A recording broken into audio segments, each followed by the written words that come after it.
Going back to GBTC land, GBTC is an asset you can buy in your 401k.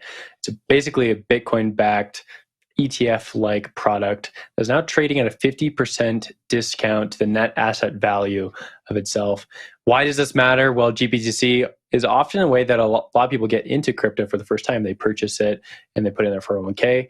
And this product has done very well for Grayscale and therefore DCG, which owns Grayscale. DCG also owns CoinDesk, but they are separate entities.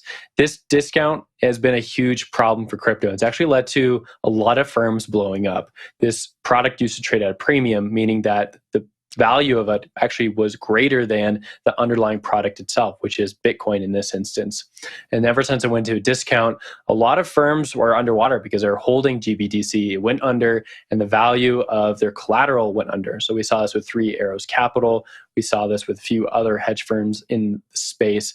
We've also seen it with Alameda and FTX. This is a bedrock product of crypto and it's been having a lot of problems.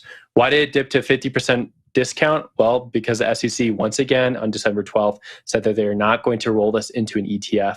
Grayscale has been pursuing an ETF conversion for this product for quite a while, but the SEC is just not quite ready for a Bitcoin ETF and has pushed this back, which means that there's more punishment for investors. Jen, I think I saw your hand go up, so I'll toss it over to you.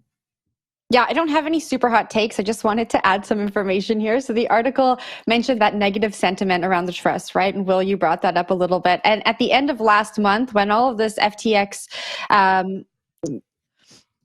contagion was happening, Grayscale said that they would not be sharing proof of reserves over security concerns, and that they said that the panic that has sparked in the industry wasn't enough reason to share proof of reserves. I think that is definitely contributing to some of that negative sentiment, and we only have 2 minutes left, so I'm going to let everyone else get in here. Zach, what do you got?